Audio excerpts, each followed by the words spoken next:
Salam sejahtera, saya Hema. Selamat datang ke channel saya, Kisah Benar yang Mengerikan.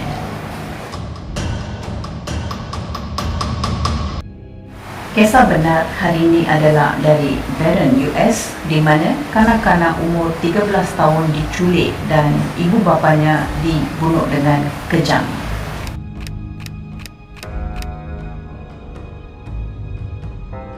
Kanak-kanak berumur 13 tahun itu namanya Jamie Close, ayahnya bernama James Close, ibunya bernama Dennis Close. Januari 10, 2019, seorang wanita bernama Jennifer berjalan-jalan bersama binatang peliharaannya di sebelah petang. Jennifer terserempak dengan kanak-kanak dalam lingkungan belasan tahun berlari menuju ke arahnya. Apabila kanak-kanak tersebut mendekati Jennifer, Jennifer kenal muka kanak-kanak itu. Dia adalah Jamie Close yang dijumpai dalam poster missing. Jennifer membawa Jamie balik ke rumahnya lalu menghubungi polis. Apa yang berlaku pada kanak-kanak tersebut memang sungguh mengerikan dan juga kejam.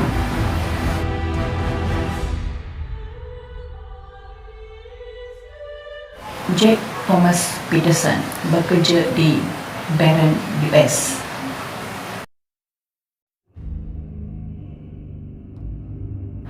Jack Thomas terserempak dengan Jamie Close semasa dia balik dari sekolah. Jack Thomas jatuh hati dengan kecantikan Jamie Close lalu menanam niat untuk menculiknya. Jack Thomas mula menyediakan dirinya untuk menculik Jamie Close.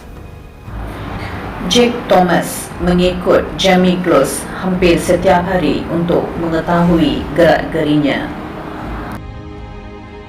dan juga menunggu masa yang tepat untuk menculik Jamie Close.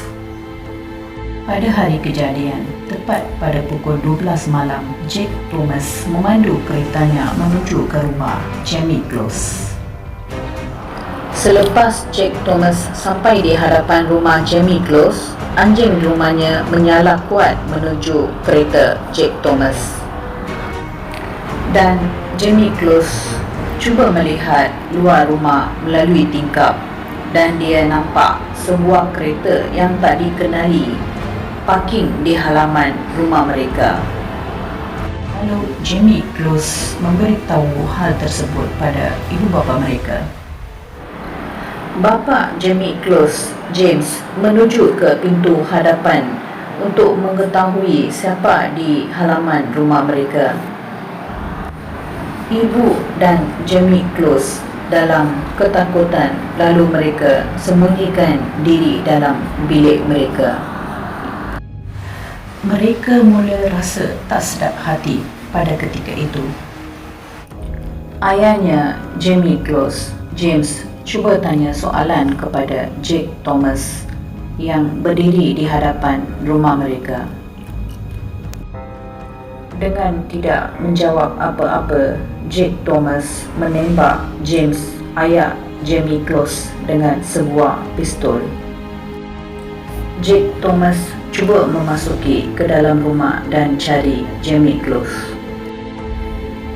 Akhirnya dia dapat cari Jamie Close dan ibunya.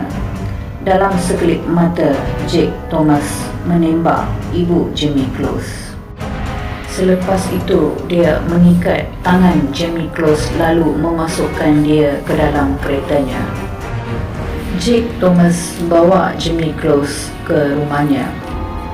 Keesokan hari, pihak polis mendapat tahu hal ini lalu mereka cuba mencari Jamie Close di merata tempat.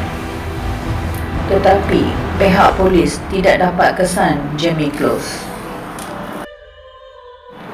Lalu pihak polis menghara untuk menampal poster di seluruh daerah Barron. Di sini, Jack Thomas membakar semua barang dan baju yang dipakai oleh Jamie Close. Lalu memberikan Jamie Close baju adiknya untuk dipakai. Jack Thomas tidak melakukan apa-apa pada Jamie Close lalu mengancam dia supaya tidak jerit atau cuba melepaskan diri darinya. Makanan pun dibagi pada Jamie Close bila Jake Thomas rasa. Beberapa bulan kemudian, Jake Thomas mula rasa lega disebabkan tiada siapa-siapa yang datang mencarinya. Walaupun kawan-kawannya selalu datang ke rumah Jake Thomas untuk berbual dengannya. Lepas beberapa bulan kurung di rumah, Jake Thomas kehabisan duit, lalu dia keluar dari rumah untuk mencari duit. Dan pada masa itulah Jamie Close cuba melarikan dirinya dari rumah Jake Thomas. Lalu Jamie Close terserempak dengan wanita bernama Jennifer. Pihak polis akhirnya dapat menangkap Jake Thomas Peterson. Mahkamah menjatuhkan hukuman penjara sehingga akhir hayat kepada Jake Thomas Peterson.